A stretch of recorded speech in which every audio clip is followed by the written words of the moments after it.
I imagine. Oh, yeah. I forgot about that part. Number 9 is Grandma versus the RIAA. Back in 2005, you guys might remember that the Recording Industry Association of America was trying to shut My down music maid's piracy, been so unlocked they off decided the to bat start is suing ridiculous. people at random. Only 2 Remember skins a they were suing person college is and also university students? ridiculous. As a winning tactic, there were 20,000 Demons lawsuits with no filed, and skins, one made its way ridiculous. to an 84-year-old Gertrude Walton, who had downloaded and shared over 700 songs. Just trying to be hip with the kiddies, defendants could be charged up to $150,000 per song, meaning that she was in a lot of trouble, except that after the lawsuit was filed, it was discovered that Gertrude had died a year prior. It was actually her niece that informed the RIAA of her passing. I'm scared to even go back to my old The little RIAA dude. eventually Fuck dropped the it. case, but they had bigger fish to fry. You know, Fuck like the it. 12-year-old girl who they sued for $2,000. Hey kid, better start selling some lemonade. Oh, I put. That's the way Oh that my god. And number 10 is Brock versus himself. In 1995, a Virginia prison inmate named Robert Lee Brock sued himself. His lawsuit read, "For violating my religious beliefs, I want to pay myself $5 million, but I asked the state to pay for it since I can't work." He also promised that when released, he would pay it back. Oh, the honor system, sure, give him all the money. Fortunately, the judge didn't feel that the taxpayers needed to, further spend on his indiscretion, and he was ushered out of court and back to his cell. Should have aimed a little bit lower, bro. I mean, I get it. It's smart. It's good smart. It's a good try. Movie but, should have been like, neutral. I'll be paid in sandwiches. I'm just so hungry. They might have given you a sandwich, John. Aim a little lower next time. Number 10 is it's illegal to drive blindfolded in Alabama. Do you really need a law for this one? I don't think so. This common sense law defies common sense, and it even needs to be a law. My square but if the good buttons people in the state legislature in Montgomery are setting a law, someone must have been flying oh blind my down god. the road. If I do this. Oh, but the they changed it. So I have to figure out how to do. I had a nasty 0 to death that I created in the last one. Oh my god. I hope I can still make it. At some point, somebody must have been Where is it at? Oh my fucking. We're just going straight into the fire and flames. Where is it at, cuz? Group match, yes sir. Number 9 is a woman can't marry the same man 4 times in Kentucky. No, Grim. Create solo team. 2 rounds, 3 rounds, winner stays, same region, 4 people, private, create. Free to marry and divorce 3 different men 3 times, or 4 men twice. But forget about marrying the same man 4 times. That's a big no-no. There's probably some logic to this law, because if it didn't work out the first 3 times, why would you try it 4? Some people believe that this law was created to prevent unnecessary divorce proceedings clogging up the court. You're not. Although at the end of the day, you don't if have to someone wants fight to marry someone 4 times, I quit out. Yeah, I quit out immediately as I saw cut screens. It's been 4 times. So, how do you think I'm doing this? Or else I'd be in the same place you are. Number 8 is it's illegal to yeah, no, I'm not fighting him. Fuck him. I'm creating a lobby. I am the dude.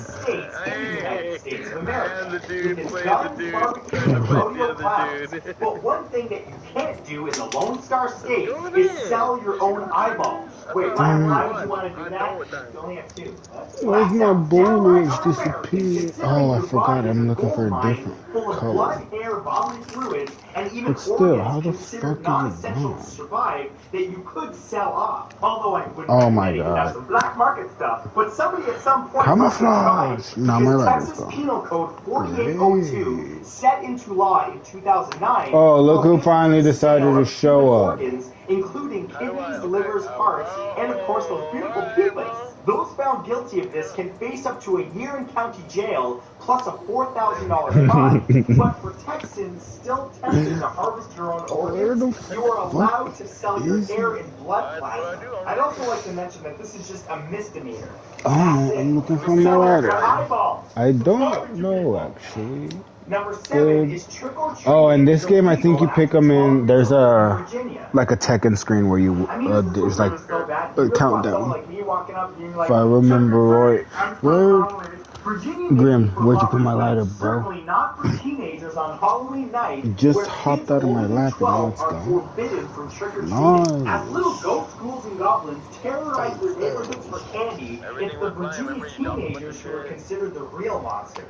Started team battle with only players that are currently there's only 2 of us here. From trick-or-treating. Cheapskate teens who break the law can be subject to $100 fines and even 6 months in jail. Considered a class 4 misdemeanor. Now some knuckle sandwiches coming up. Difficult to enforce, but are seen as a way to curb the tricks, such as vandalism, egging, and TPing. Well, you can stop me from trick-or-treating, but you can't stop me from dressing up on Halloween. You know, I'm always going to go out as Christopher Walken. It's crazy.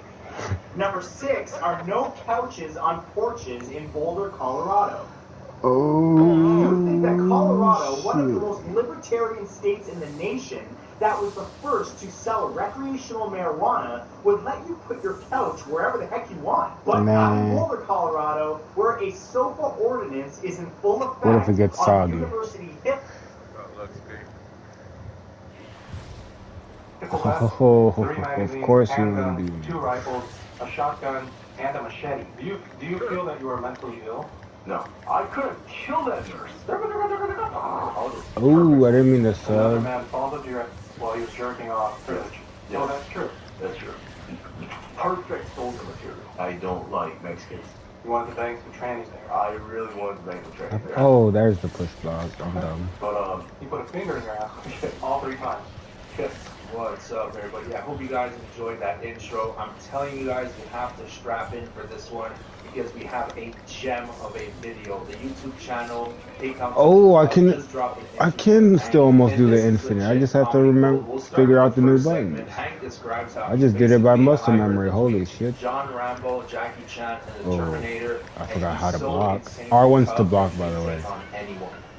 Beating the guy in something, and then you wanted to come on the program to clear up, that, you didn't actually get your ass beat. That you could. It's not circle. This is in Storm. I did get my ass beat. I mean, like, you can't really beat, like, 5 people unless you're like a pro fighter, Like, so, I mean, I don't deny it. I do not deny getting my ass beat. I just, bunch of Korean YouTubers and like Korean media are like trying to say that. Oh wait, it was the grab. What's the grab? Three obnoxious Americans like single-handedly blah blah blah. No, that's not what happened at all. Oh yeah, I keep forgetting R1. I must have had my controls R2 then, because this feels weird, but I guess I can. They changed the controls, so I have to get used to it. Yes. Damn, you just signed your own fucking death warrant. The guy who approached you when you were holding Yeah. The guy who had a girlfriend? Yeah. Right. You said that if it was 1v1, I would have destroyed them all. you would have pulverized them. I would have pulverized. That's what Pulverized is ugly ass. you said that last time. You said you would have pulverized them in 1v1. In 1v1 easily, yes. Do you have like a black belt, or what do you do? Well, I train mixed martial arts actually, so like I don't go by like belt system, but I do have.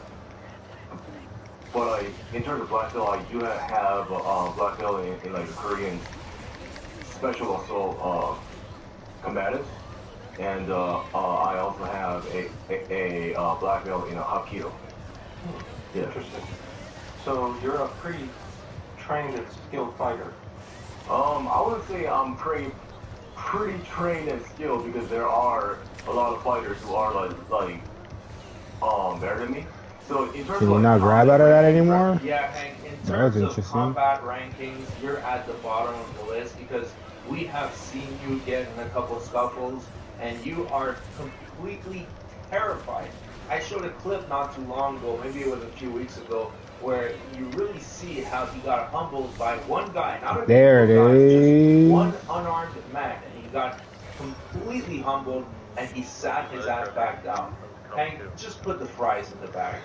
Hey, from 0 to 10, 0 being like you're completely helpless in like combat, 1 being a brawler, and then 2 being just like someone who like practices MMA, right? Like 3, like 4 being true amateur fighter, like 5 being semi-pro, and like 6 and beyond, like.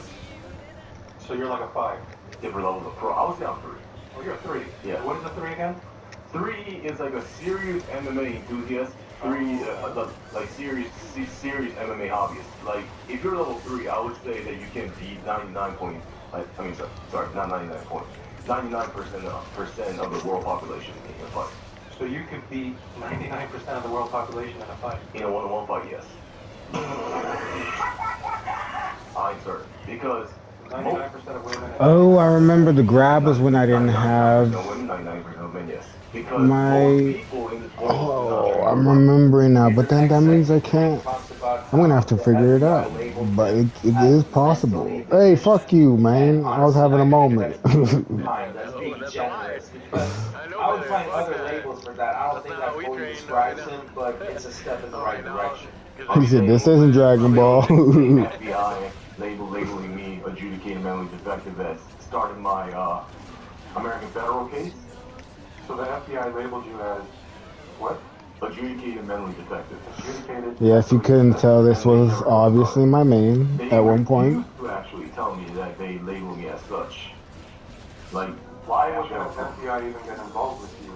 I was talking about guns back in college, and then two Chow Hall employees snitched, and then falsely accused me of like, not falsely accused me. Oh, there's the hard hit. Did anything illegal? They just called the cops and said they felt uncomfortable, and they were like, "Oh, he sells guns, he buys guns, and his family makes guns." Like court hearing.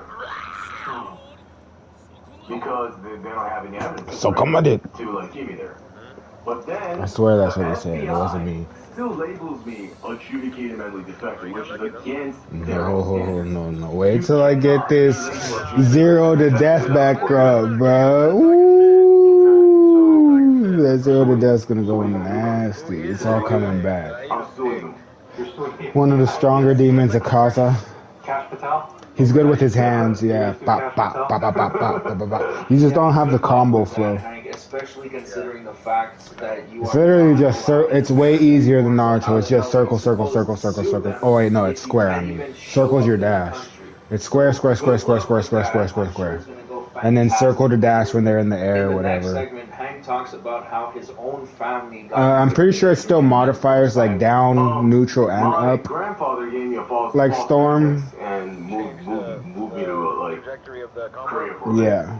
And my grandfather actually put me in Samsung Medical Center, mental hospital. That's How not. did your grandfather manage to do that?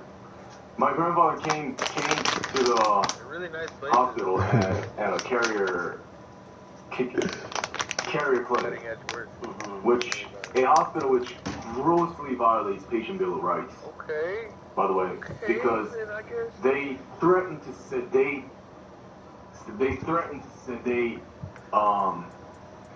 patients who refuse medication. Okay. You're dead. Yeah, that has happened. That has happened to me before. So they sedated you. You're not ready. They sedated me back in the ER, yes. So the next segment is really interesting. He talks about how he could have murdered this nurse and got away with it because he would have pled self-defense because she was quote-unquote illegally detaining What's him. even crazier Now is I was listen just to about to this, take the and team then we are going to break it down because surprisingly, Hank does have a level of awareness that They're both, well, don't almost have. all of them are really, really good. I mean, all of these characters at least Kill them once. all, blah, blah, right? In 2015. Yes. Okay. At that time, the nurse there charged There's no way to me charge, because is I there? was constantly talking about my constitutional right to free speech, and I shouldn't be here because you are violating my constitutional rights. R2. The nurse sedated Oh, me, there is. Yeah. which is So, actually illegal. so your specials are gonna be triangle just by itself, and then triangle while you're moving, and then triangle while you hold R2. Or what? I mean your block button, I think. Or no, it's still R2. But you see how now we're at a blue spark or that blue bar? Then I think if you, oh wait, no, you just stand still. Under a case law in the Supreme Court, right? No, don't hold it. You just stand still. Illegal, like, Literally just catch your breath, yeah. I could have killed him and claimed self-defense. And that would have been... Oh, a triangle uses your blue bars. Yeah. R2 triangle, moving triangle, and then triangle by itself. But of course, in reality, the law doesn't work like that. You know, like, I'll probably go to life in prison if I did that, you know? So there's the actual law and then there's reality, right? There's the actual written law and there's a reality, like enforced law, basically. Two are very, very different. So I'm glad that he understands that, because there was this extremist YouTuber, I'm not going to name him, he already has 500,000 subscribers. He said that if you are, or you believe you are, illegally detained by the police, you can fight them and you can even go up to killing them because it is self-defense. Now, that is extremely dangerous misinformation to spread, because in practice, if you start fighting a cop because you think you're illegally detained, you're probably going to end up either at the morgue, at the hospital, or in prison for a very, very long time. So I'm glad that Hank understands the difference between what he perceives and what is the reality, what would happen. Now, before we take a look at the next segment, I just want to ask you guys, please subscribe to the channel. We're almost at 100,000 subs. If you enjoy the show, please consider it.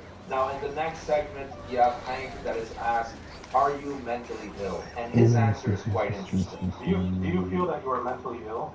No. Have you thought, if I was mentally ill, how would I be? Like, have you ever thought about things like that? If I was mentally ill...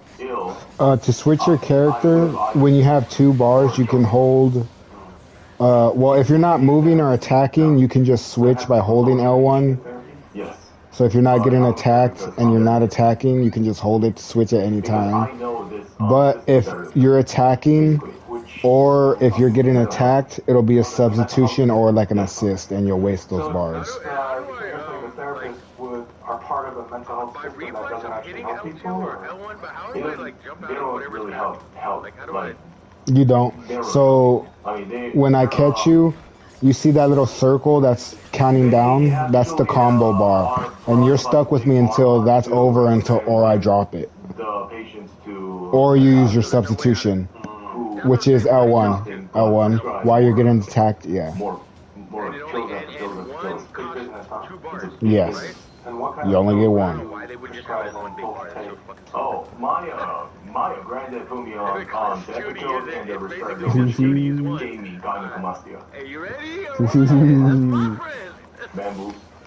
Oh, so your grandfather gave you a mental health, some kind of drug that does that? Yeah, my grandfather took me to a psychiatrist.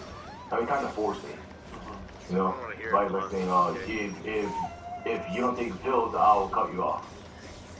Alright, the next segment is extremely goofy. It's Hank talking about how he was the perfect soldier. Basically, he's a hybrid between the Winter Soldier and Captain America, and sprinkle a little bit of Hitman in there. He's such a badass, but the military still didn't want him. You know, years after that, people were starting to get tired of the war in Iraq. Yeah. But you were like, I want to go, huh? I want to kill some Hodges.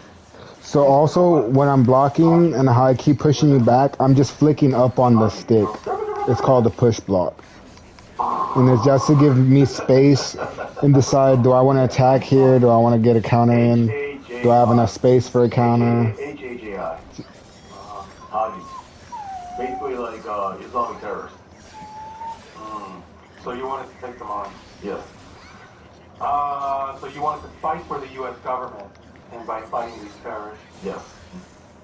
Is it like a report card? Armed Services Vocational Aptitude Battery. So you rank very high, yes, on that, okay? And then, so the recruiters were like, holy shit, like, hey, Damn. you're eligible for this benefit, you're eligible for this benefit, this benefit. I said, sir, I mean, for like, Sarge, my family's rich. I don't care about these, like, all like benefits. I want to conquer savages for America, and I want to kill some Hodges. That's why I'm a join. I was a perfect soldier. You were a perfect. I'm first. Oh, they cancel. Okay. And how does the recruiter look at you? So he claims he's the perfect soldier, but yet the military doesn't want him. That makes a whole lot of sense, man. In the next segment, he talks about how anyone who tries to alter the Bill of Rights or bring in new amendments should be executed and should be charged. Are outdated. But the Bill of Rights are not outdated. The Bill of Rights I'm just trying to get you to not block. Yes. Okay. The Bill of Rights must remain absolute, and any attempt to amend Bill of Rights should be an executionable offense. In the next segment, he talks about his love for weapons. Basically, follow me, Grim. Come here, Grim. Come on, Grim. Come on. Oh, you're only gonna do it for a Scooby snack, huh? Okay. They just randomly pulled up there. Basically, Let's they're go. just a bunch of Come on, Grim. degenerates that wanted to play G.I. Joe. You love weapons. Ow. There you go, good boy. And don't try and race after me either. You don't have a baton or like a pocket knife or no?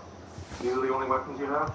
Nothing. What the hell? They're the only weapons I have currently, but Oh, hell I no. wish I could have just carried. What the helipad? What? I wish I could just like Carry guns? carry guns. No, just let me figure out my 0 to death. Woohoo, I can't wait. I'm so excited. Yes. That's good. True I'm American. playing on hopes and dreams right now, man. I'm just fucking throwing it to the wind. I know.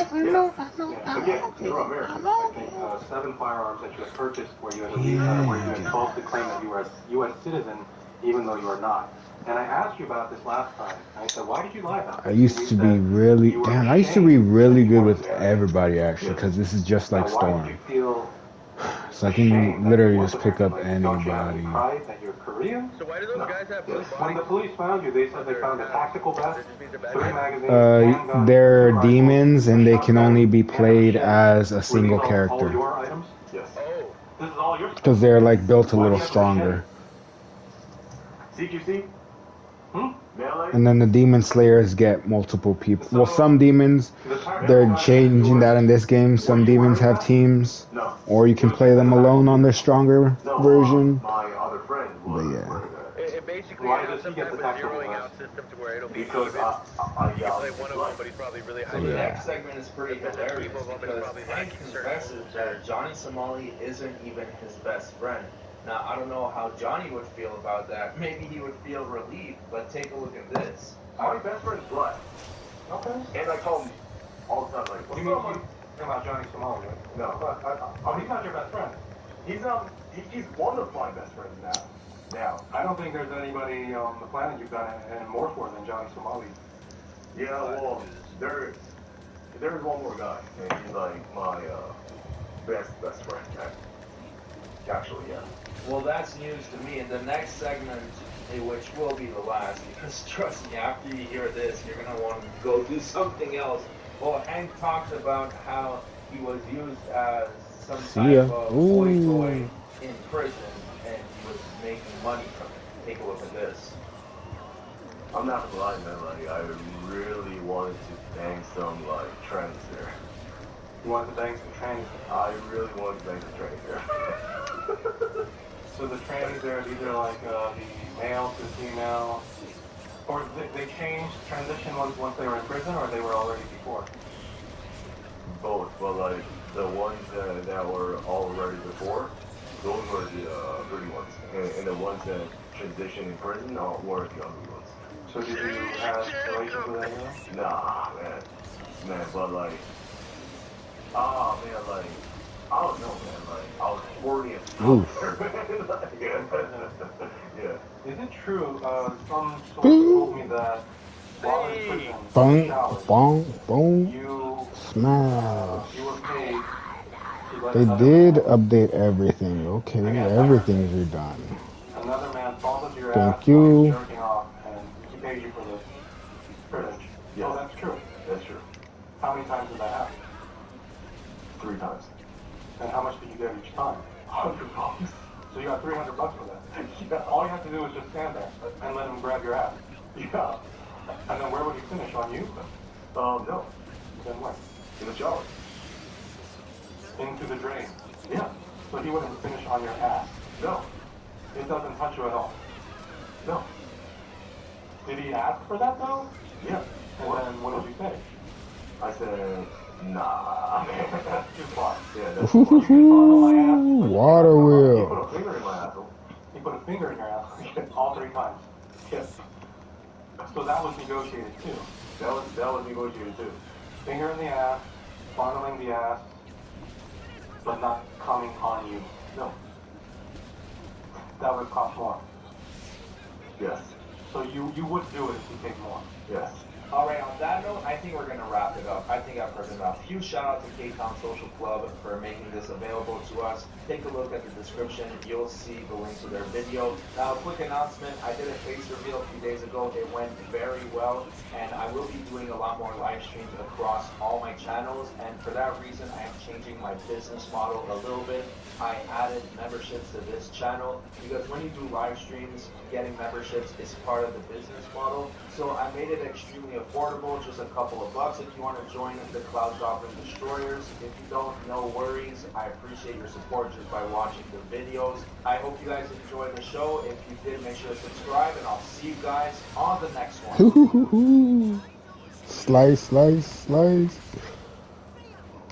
Trump group chat leaks situation You had to grab. You had to. denials, fallout, and possibly more leaked text be released soon. Republicans are now moving to cripple the judiciary for standing in Trump's way, but we also need to break it down because it's actually a more complicated war on several fronts. The FBI just launched an anti-Tesla domestic terrorism task force. They've also got just a good news story to keep you safe. Oh, I can do the 0 to death still. Okay. We'll show you daily dive into the news, how it's being I figured out how to pull it off. starting with this. Even with less, you can still do it. Okay. Maybe not a 0 to death, but it's gonna be a hard combo. 20-second recap. It appears that National Security Advisor Mike Waltz accidentally added the Atlantic's editor-in-chief Jeffrey Goldberg to a Signal group chat where the vice president and top cabinet officials discussed yet war plans in fine detail. With Defense Secretary Pete Hegseth reportedly texting Hell no. information about weapons, packages, targets, and timing. You've got legal experts saying the whole thing it could constitute violations of the Espionage Act and the Federal Records Act, not to mention a breach of national security. And it's not only because Goldberg was added to the chat, but because the chat existed in the first place. So classified materials are not supposed to be on private messaging platforms like Signal. And so in the wake of all this, everyone involved has been absolutely ridiculed for what's widely being slammed as egregious incompetence and carelessness. So the same, for example, Jon Stewart taking a stab at the news on the show yesterday. Yeah, back in my day, if you were a journalist who wanted leaked war documents, it'd work with sources, meeting in the dark garage, earn the trust, pound the pavement. Now, just wait for the National Security Advisor to be distracted by what latest while he's setting up his bomb yet group chat. But there's also saying Hillary Clinton herself, who you might remember Donald Trump wanted to put in jail for her use of a private email server as Secretary of State, reacting to the news with, "You have got to be kidding." But to be very clear here, it was not just Trump who called for her to be charged. Pete Hegseth, Marco Rubio, Mike Waltz, and John Ratcliffe, all of whom were in the Signal chat, did the same. The CNN even put together a compilation of their past comments that had gone viral. Anyone other than Hillary Clinton thinks to be jailed. Nobody is above the law, not even Hillary Clinton, even though she thinks she is. Mishandling classified information is still a violation of the espionage when you have the Clinton emails, on top of the fact that the sitting president of the United States admitted he had documents in his garage and they didn't prosecute, they didn't go after the exposed. But also, if these people are going to be charged with crimes, at the very least, you have many critics calling for those officials to resign. But the same here, top Democrats on the House Armed Services, Intelligence, Foreign Affairs, and Oversight Committees all writing a letter to the White House demanding transparency, and specifically about any other instances in which senior officials discuss national security issues on unauthorized messaging platforms. Now also, with all this, after claiming that he knew nothing about the Signal chat and attacking the Atlantic yesterday, Trump apparently debriefed himself on the story because he later responded, telling NBC News, Mike Waltz has learned a lesson and he's a good man. And then, when asked how Goldberg got added to the chat, he said it was one of Michael's people on the phone. A staffer had his number on it. Trump then expressing confidence in his team and saying he was not frustrated by the events leading up to the Atlantic story, claiming it was, quote, the only glitch in months, and it turned out to be a serious It's coming back to me. a press conference claiming there were no classified materials in the chat, smearing the Atlantic. It's coming back to me. Signal is government. It was up to me, everybody would be sitting in a room together. The room would have solid lead walls and a lead ceiling and a lead floor. But, you know, life doesn't always let you do that. We always want to use the best thing. As long as I play him, shit. But also, House Speaker Mike Johnson downplaying the severity of the mistake. Ooh, we can wait to take him into the fucking rank lobby. Same thing as the Biden administration. I don't think anyone should have lost their job over that because an errant number, found its way onto a dialogue between leaders. And interestingly, the Everybody. response from the president was kind of, no biggie. The immediate reaction I know from what I'm other gonna hit officials you has been with. outright denying. For example, White House Press Secretary Caroline Levitt claiming that war plans Dead were calm. not discussed, that no classified material was sent to the press. There's also seeing Pete Hegseth calling Goldberg a deceitful and highly discredited so-called journalist who made profession of peddling hoaxes and then saying, nobody was texting war plans, and that's all I have to say about that. But to be very clear, the National Security Council has confirmed the authenticity of the signal chat, so it's unclear whether he's nitpicking the term war plans or is flatly denying reality. But either way, you had Goldberg responding to that clip on MSNBC. By the standard vernacular understanding of what war plan means, it was at 1:45 this is going to happen, at 1:52 this is going to happen, then this happens, then that happens, and then we do this, and then we do that. He's telling this group, he's letting them know probably more than they need to know. I mean, the Secretary of State, the Chief of Staff in the White House don't actually need to know which weapons packages are being deployed and locked away. So with one side saying one thing and one side saying another, a lot of people are like, hey, why don't you just settle this by releasing the full text? But notably, in an interview this morning with Goldberg said that while it's possible that he comes up with a plan to publicly vet the messages in the coming days, right now, it appears he's discussing how to handle it with his lawyers and colleagues, explaining. Just because they're irresponsible with material doesn't mean that I'll be irresponsible with this material. Right, and then this factual dispute was taken straight to the halls of Congress because this morning the Senate Intelligence Committee held a previously scheduled annual hearing where intelligence officials usually just present their assessment of the global threats facing the United States. But this time, right, with the breaking news, you had Democratic lawmakers using it as an opportunity to force two of the people reportedly in the signal chat, Director of National Intelligence Tulsi Gabbard and CIA Director John Ratcliffe, to answer for the scandal. For example, Senator Mark Warner grilling Gabbard about one simple question: were you in the group chat or not? Director Gabbard, did you participate in the group chat with the Secretary of Defense and other Trump senior officials discussing the end of the war plan? Senator, I don't want to get into this. Ma'am, were you on? You're not going to be willing to address it. So you're not, are you denying that, will you answer my question now? You were not TG on this group chat? I'm not going to get into the specifics. So you refuse to acknowledge whether you were on this group chat? Senator, I'm not going to get into the specifics. Why are you going to get into specifics?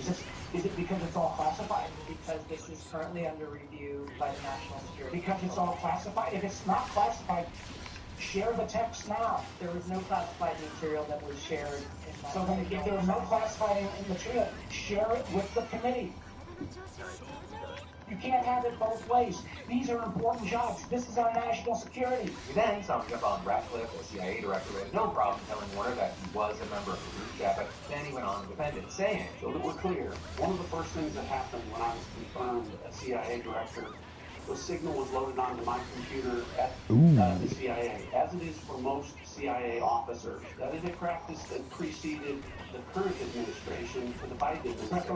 My understanding, it is permissible to use to communicate and coordinate for work purposes, provided, senators, that any decisions that are made are also recorded through formal channels. So my communications, to be clear, in the signal message group were entirely permissible and lawful and did not include classified information. Well, we also saw Ratcliffe taking a beating from Senator Michael Bennett. Did you know that the president's Middle East advisor was in Moscow on this thread while you were as director of the CIA participating in this thread? Were you aware of that? Like, hold on, buddy. Are you aware of that today? I'm not aware of that. It's an embarrassment. Senator, you need to do better. You also notably had Gabbard seemingly denying that detailed war plans would be classified at all. And I So the defer, attack sequencing and timing and weapons and targets, you don't consider should have been I classified? defer to the Secretary of Defense and National Security Council on that question. Well, you're the head of the intelligence community. You're supposed to know about classification. So also, at another point, both of them deny not only that the information is classified, but that it wasn't even sent at all. Did this conversation at some point include information on weapons packages, targets, or timing? Not that I'm aware of. Director Gabbard, same question. Same answer and defer to the Department of Defense on that question. Well, those are two different answers. To win all this, you get John Ossoff just asking Ratcliffe straight up. Director Ratcliffe, this was a huge mistake, correct? No. You know, right now, it's looking like this is far from the end of the story, especially since both Gabbard and Ratcliffe said they are open to being audited for other private message conversations. And this is, Democrats are chomping at the bit for any shred of accountability here with, for example, Senate Minority Leader Chuck Schumer saying, I am calling for a bipartisan investigation in the Senate of this mishandling. I am also calling for the defense IG to fully investigate. But also, another big aspect of this is that it's looking like the use of Signal and other encrypted messaging apps in the federal government are actually more the rule than the exception. Right now, in part because there are 2 dozen it's only 3. The ranked is 2. 3 is max. You want to get 3 on you, I'm like, nah, is the coffin not sealed yet? I need to fucking I'm not sure there is any government worker right now who isn't talking to their colleagues on Signal, as well as others saying they worry their digital water cooler talk or questions about agency layoffs, return to office mandates, and administration policies that they perceive as disloyal. So in an administration where employees feel like they can't speak freely for fear of losing their jobs, secrecy has become the valuable currency, not at the top, but at the bottom as well. So, to be very clear here, rank and file workers privately discussing their employment or whether to respond to what did you do last week emails, that is massively different, completely different ballpark than what Trump's cabinet has been accused of both practically and legally. Then, next up from that, we got to talk about the FBI launching a Tesla task force to deal with the growing vandalism and threats targeting Tesla locations. Because reportedly, in addition to peaceful protests across the country, there have been at least 80 reported cases of vandalism or arson of Tesla vehicles in the U.S. and Canada recently, and at least 10 Tesla centers have been targeted by vandals. We talked about this trend a little bit last week. It obviously comes to the company's CEO, Elon Musk, to be facing tons of backlash over his government-cutting efforts over at Doge. But then yesterday, the New York Post reported that the FBI created this task force in response to all of this. Director of Public Affairs, said the group will work, quote, in conjunction with ATF to coordinate investigative activity and crack down on violent Tesla attacks. And with that, U.S. FBI Director Captain Hill also writing that the attacks targeting Tesla are domestic terrorism and those responsible. The Adam Savage in the cave alongside our friend James from Hacksmith. How are you, sir? Very good. Every time you come to the cave, you bring some awesome goodies to see, and you reached out and said you were coming to town and you had something, and I'm dying to know what it is. Yep, so last year I showed you the prototype for liquid oxygen lightsaber. Yeah. And this year I'm really excited to show you something because it's something that we're even more proud of. Yeah, your guys' manufacturing ambitions are like, I learn a lot from them. You guys have a tremendous amount of ambition about making It's gone to another level, and I'll get to that shortly. So, I was a Boy Scout back in the day, and I loved Swiss Army knives. I had no idea it would inspire my logo 20 years later, but we set out to create the ultimate everyday carry. Basically, a Swiss Army knife reimagined using modern materials, advanced technologies, and tools that you actually use, because it's 128 years old. Swiss Army knives has been around for a while. Right. When the design hasn't changed since '61, there's a few things that are missing. So I want to start this little presentation by showing you my old Swiss Army knife. Sure. Oh, wow. Wait, what happened? Did you ritually destroy this? We cut it in half. With the new With the Swiss Swiss Army? blade. What?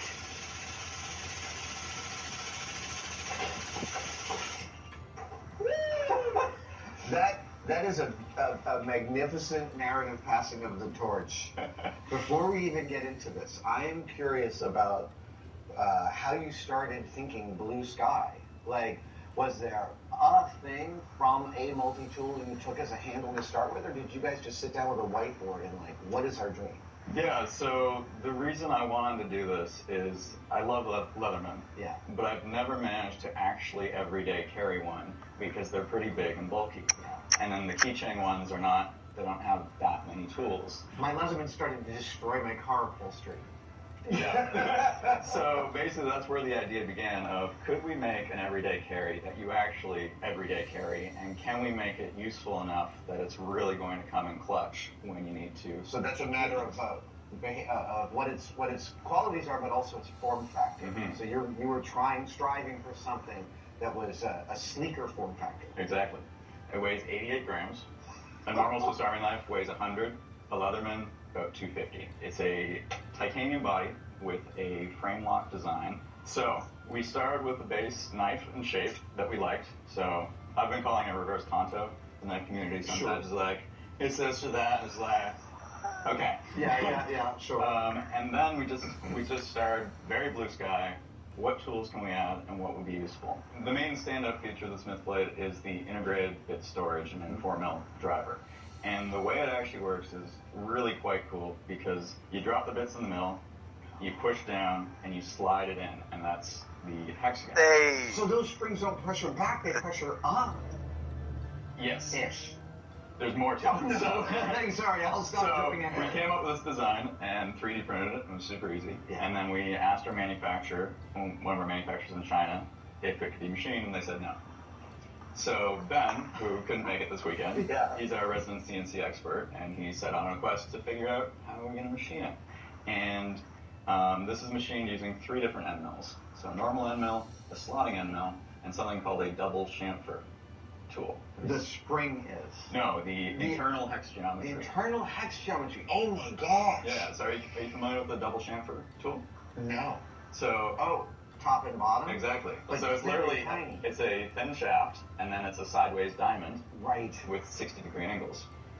But which means you can drag it in and up and make a perfect hexagon. And yet the whole thing is less than 100 thou across, it seems like. It's a very small space you're machining into. Yes. Oh my god. Getting that first part was actually relatively easy. The second part, so we actually had a fully functional prototype last summer. This has been about a year in the process. Okay. The issue was, before we had the spring, I had basically little silicone, a nub that you jam in there to keep the bits from falling out. Right. Because what we found was there is a magnet there, so it sucks in. Yep. But if you make that magnet too strong, it becomes really hard to remove the bits, which isn't a good user experience. And if you drop it, they fall out. They fall out. I came up with the idea of the compliant spring. And I used a random scrap piece of spring steel I had in my lab, and I cut it, and I super glued it in, and it worked. And I'm just like, oh, that was easy. But now cue the next few weeks of me trying to make it again, and I couldn't. And I started to go crazy. And the problem was I broke the original prototype. So at some point I'm just like, did it actually work? Am I imagining that I ever got it? Because even like cutting something like that, I was trying to laser cut it, but the problem is that's a huge heat affected zone, so you're going to kill you lose all the screen. Everything. Yeah. So we ended up using the Wazer to water jet cut it. Ah, fair.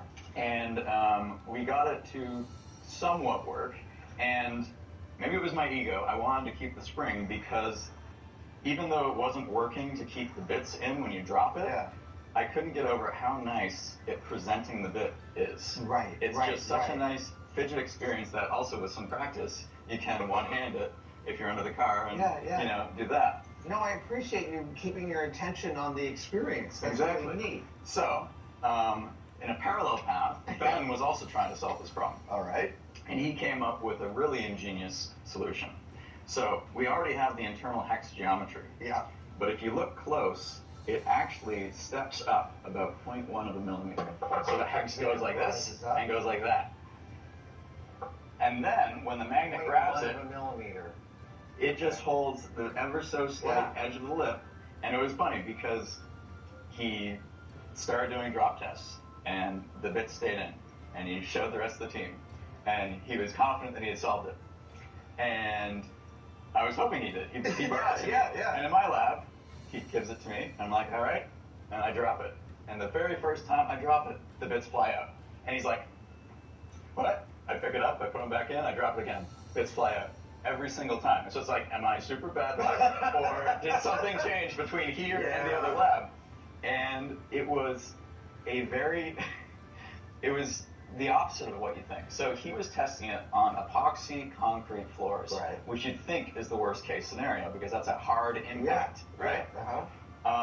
In my office, it's plywood and linoleum. And that amount of... And I think that amount of squish was just enough to change the dynamics that it actually popped out. And we're like, crap, that's not a solution then, because most people are going to drop this on their kitchen floor, not a concrete floor. You're bringing up this moment that would happen on Mythbusters all the time, in which I would say something, right? I'd break out a story and then present it to the team, and I'd be like, well, blah, blah, blah, we're going to drop it on concrete, because obviously that's the worst case scenario.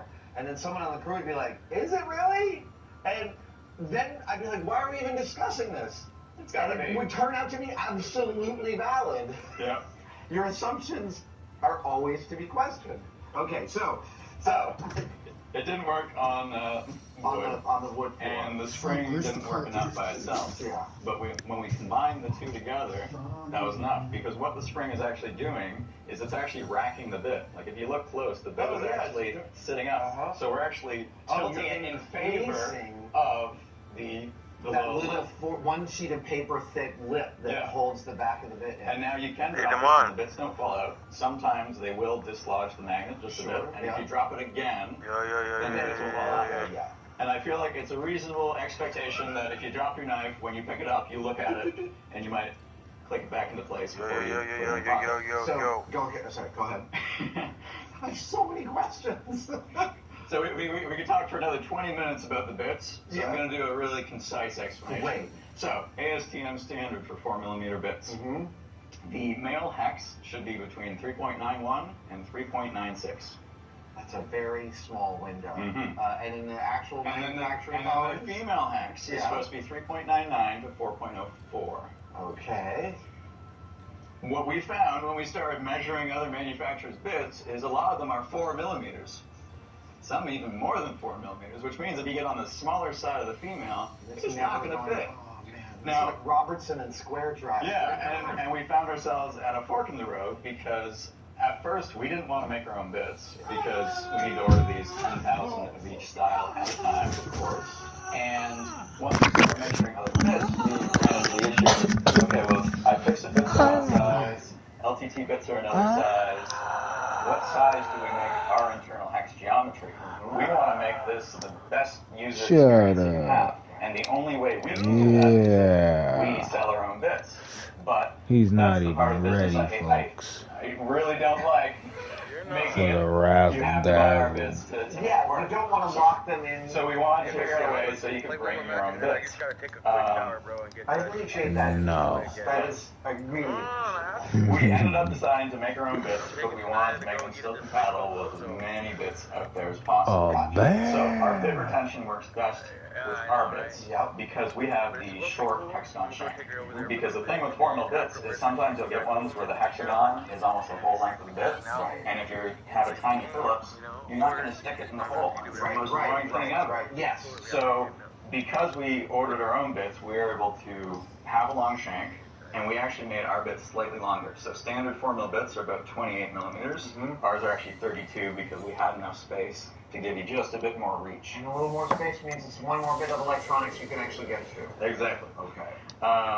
And now that we have that, is great, and you can use other bits. LTT bits also have a very long shank, so they work pretty good with the bit retention method. Again, ours are probably the best they'll work. But again, it was that fine line of we want everyone's bit to work, but we want our bits to feel nice. So we went with the larger size because the smaller bit will fit, but it'll be a bit loose. Our bits will be nice.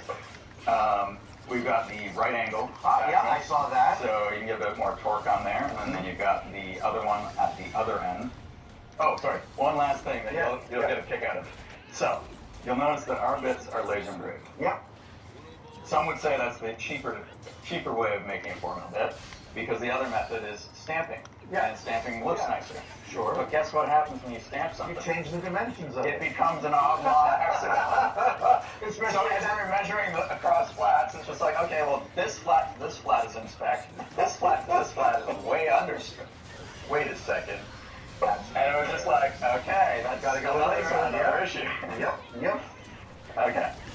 enough about the bits. We'll move on to some of the other stuff. So you've got a imperial ruler on this side, and then you've got a metric ruler on this side. Fabulous. And on the Pro Edition, the ruler actually continues along the blade, so then you get more measuring space. Nice. We got a bubble level. I love the bubble level. The bubble level works. Does it work like that and like that? Yep. Great, amazing. Yeah, we made sure everything was recessed. And it's like a not a water in there. It's just something slightly thicker. I'm not too sure. Oh, okay. So we didn't manufacture that part. Okay. On the Founders Edition, Tritium. 20 years. You got a tungsten scribe and glass breaker. Oh, nice. Oh, wow. Now, I see a pry bar. Yeah, you got your bottle opener, pry bar, and staple puller. Great for pulling staples. And now the blade. So, you notice it's kind of noisy. There's a ratchet. It sounds like a ratchet, but it's not.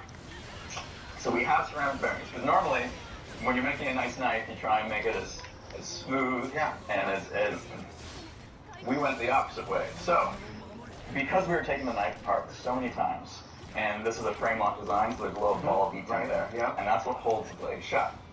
Well, what I noticed, because we were taking the knives apart, was the ball detent was actually scribing a perfect radius on the knife.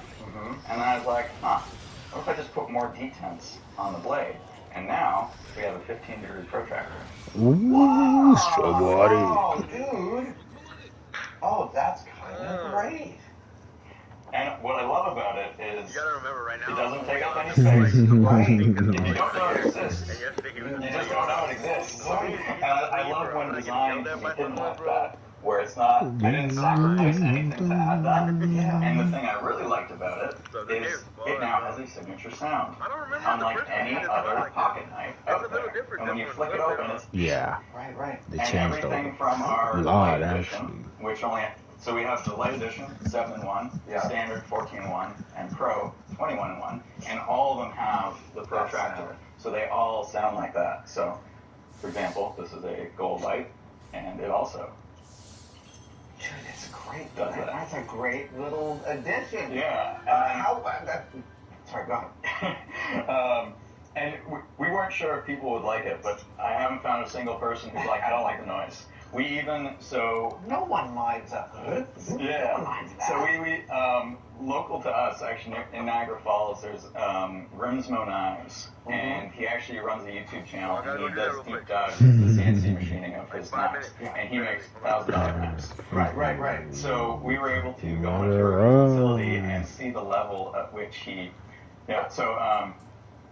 the fingernail groove in the final ones will be deeper, so you can grab it there. You can fingernail it from the top. Gotcha. But also, if you just use the pad of your thumb to push down a little bit and slide, now I see what you're it pops out. And the night, like the fidgetability of this is just so good. Pocket. Oh my goodness. So I showed his team this knife, and they make various knives with incredible tolerances. To the point of when they assemble the knives, they have the dowel pins for putting it together in increments of 1 thou.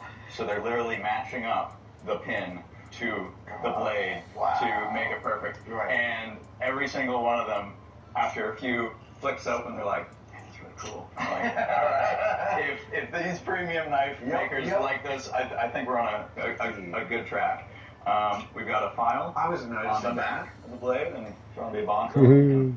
Excellent. Saw your way out of the wire stripper. Oh! So literally, you just put the wire in there, and then you just put a bit of pressure, spin, and pull. Oh, that's lovely. You know where I got the idea from that? Did you know Swiss Army knives have a wire stripper? Yes, it's in the back of the blade, right? Is it It's in the back of the bottle opener. That's right.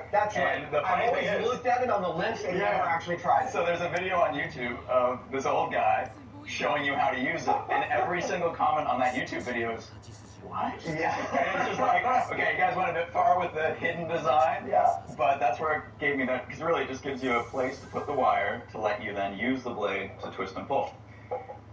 On the light, it's actually even better. So you see the descending holes? That's for different wire gauges. Oh, wow. And because it's supported on either side fully, it works so, like if you have a strap of wire, you twist, and just pull. The other thing I really like about this is we have a reversible belt clip, so you can put it here or there. Gotcha. In this position, that hole, which is standard house wire, pokes up to the underside of the belt clip, and it's a 10mm perfect strip. Amazing. Oh, dude. The little OCD, I was just like, what if we could make it a round number? Wow. Wow. Oh my God, you must be so excited to see this out into the world. So, a flint striker in the back, and you can either use the bits or the tweezer. Wait, tweezer? Oh, sorry. That was the other best part. So it just slots right down. Yeah, and when you look at it, you're like, oh, it's going to fall out. It does not fall out. Because the tweezers self-retain themselves. And you guys ended up putting flint right here for a striker. Dude! Yeah. I'm just over the moon. That's so... Yeah. That feels good. So, since we did all the prototyping in-house, from the start we were going to make the Founders Editions in-house. Right. So Canadian-made and all that. And then when we were finalizing like the design and communicating those design changes to our factory in China, we realized maybe we should just try and do it ourselves. So the lights are made in China, and we're actually making the Pro and the Standard and the Founders Edition all in-house. So we got 3 CNC machines right now. We got a few more on their way, and I was even able to use the Carvera, you know, the little desktop. Yeah.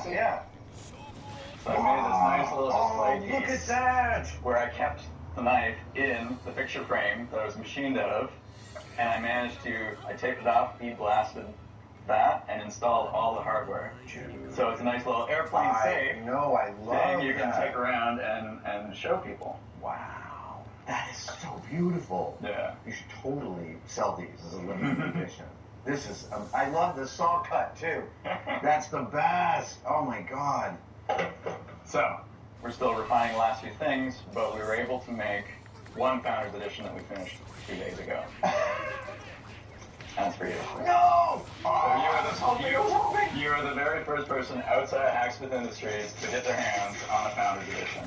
Dude, oh my gosh, I was secretly hoping. So you never know, right? I know that, you know, manufacturing can be a nightmare. It's like so many ducks have to get in a row, but oh my God, you guys must be so excited about the world. Hello, Miles. Look at that.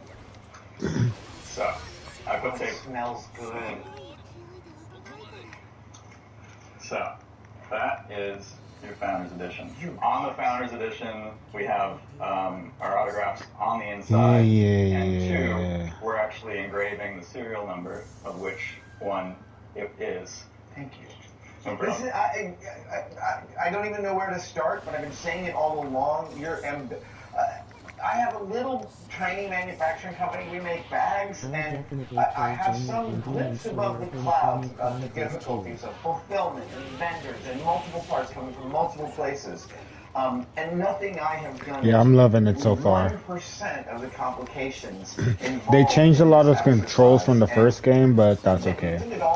I think it's hopefully for the better. Carry in your pocket, but also manufacture locally. That's beautiful. Yeah, it's always like the best things are when you're solving a problem that you actually have. Yeah. And that's something that I feel like big companies is very easy to lose, because as soon as you're beholden to shareholder expectations and things, it's like, is the design done? It's like, I guess so. Yeah. And that actually still has been a pain point for us, because we're like, we really need to start selling Of course. But I want it to be like, I want the first one to be as good as it can be. Yeah, I'm fairly confident that we're there. Is this how I I already have unlock plans you? for the next version and the next version. But for now, late-stage capitalism would lead us to believe that you cannot make a profit with passion over the long haul. And the answer in the small business model is you can. You just have to pay attention to the right things. I'm so glad you guys are paying attention. I don't remember how to So yeah, this is available on put his Kickstarter moves now, together. and we're making them in-house, which is going to be an adventure. And depending on how well the Kickstarter goes, it's either going to become a headache figuring out how to really mass produce these, because right now it's about 2 hours of CNC time per knife, which means I'm assuming no fails, no quality defects. That's only 12 Smith blades a day per machine, and if we sell 10,000, Sometimes Kickstarter success is the biggest problem you could have. But the plan is to get more CNC machines, and okay. the real reason we want to do it in Went too house fast for me to is see if that's how we'll be I'm able to rocking. launch products like this so much faster. Oh, right. Because iterating changes, and already I had a super silly, easy idea. The Smith Blade XL. You make it a little wider, you put 6 bits in there. You potentially got room for built-in scissors, maybe pliers. We'll see. Scissors that's one of my deal breakers. I love scissors in the desk. So I've also got a Smith Blade Light for you. Oh, what? No. It's not quite orange, but it's gold. So how do I unlock it? Close enough. Let's figure that out. So we had 3,000 of these made by our factory in China.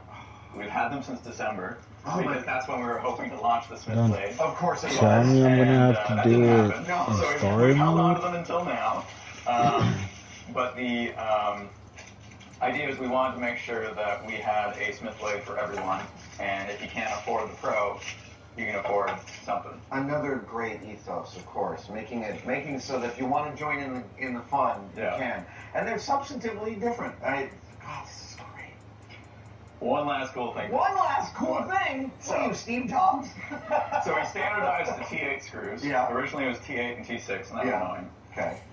But we found ourselves here with a you little go. conundrum because the belt clip is Maybe. replaceable. Right. But unless you have a T8 screwdriver, you're not going to be able to service your knife. Ah, yes. So I'm going to do the math on this, but imagine for me for a second how many quarter-inch Allen keys are in landfills thanks to IKEA. Yeah. Hey, yo, there's Like little literal mouse metric guys. tons. I would absolutely, you're right. And we have the problem of selling scissors inside of a package that needs scissors to open. Yeah, right? Yeah. So what do? We can get these bits made fairly inexpensively, so we can get a T8 bit. But again, unless you have 2 Smith blades, Yes, I was hoping that's exactly what it what I'm actually was. doing is we're I using will the definitely be Formlabs making cubes that. to 3D print a little bit flag. That goes to your T8 bit and allows you Exactly, to but it's better than that. Okay. So I had a product that included an Allen key that had a torque on it. And it's actually kind of like a compliant. Right. It's a curved piece of plastic. And when you bend, or when you apply torque, when the plastic straightens, that's a torque value. Oh. Oh. So I actually prototyped my little cheap 1 gram piece of plastic with a curve in it. And so we know you're assembling it tightens to 5-inch bends. That's really cool. So many little details in this that will make the inner engineer really, really geek out. And yeah. Congratulations. Yeah. Just amazing.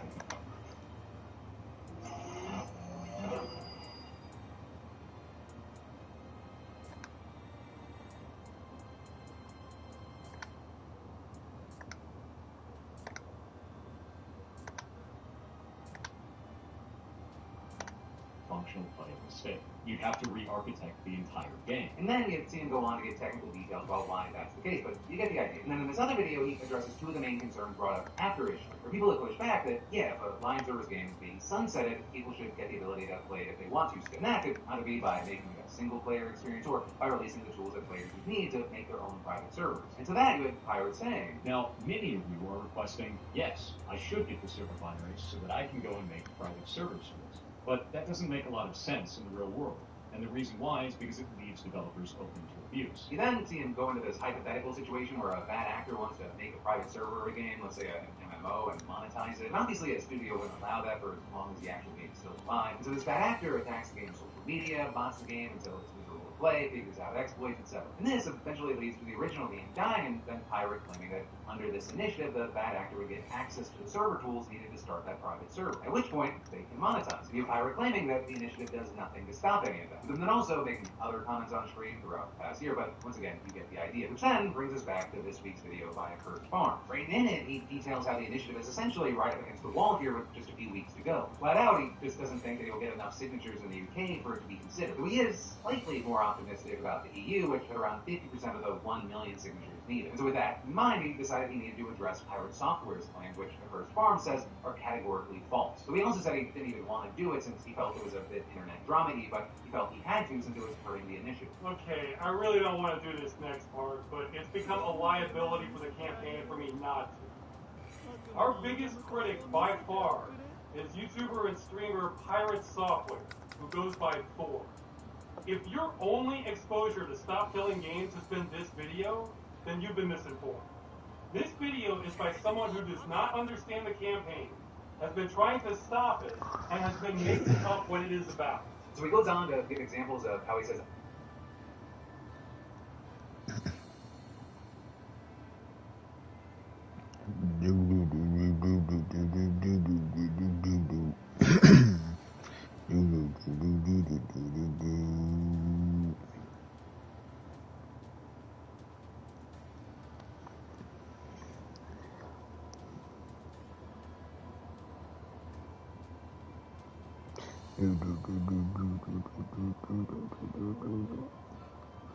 losing my voice or something.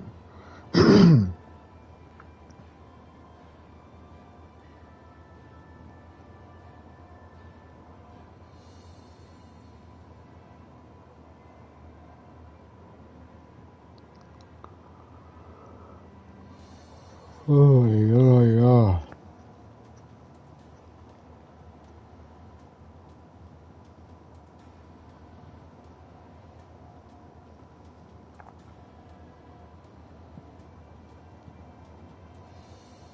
The police found you. They said they found a tactical vest, 3 magazines, handgun, 2 rifles, a shotgun, and a machete. Do you feel that you are mentally ill? No. I could have killed that nurse. I was a perfect soldier. Another man followed you while he was She jerking thought off. her one more winner. No, that's true. That's true. Perfect soldier material. I don't like Mexicans. You wanted to bang some trannies there. I really wanted to bang some trannies there. Okay. But, he put a finger in your ass all 3 times. what's up, everybody? I hope you guys enjoyed that intro. I'm telling you guys, you have to strap in for this one because we have a gem of a video. The YouTube channel, K-Town Social Club, just dropped an interview with Hank, and this is legit comedy gold. We'll start with the first segment. Hank describes how he's basically a hybrid between John Rambo, Jackie Chan, and the Terminator, and he's so insanely tough that he can take on anyone. Beaten the guy in something, and then you wanted to come on the program to clear up, that, you didn't actually get your ass beat, that you could have beaten them, right? well, I did get my ass beat. I mean, like, you can't really beat, like, 5 people unless you're like a pro fighter, Like, so, Right. I mean, I don't deny it. I do not deny getting my ass beat. for this. But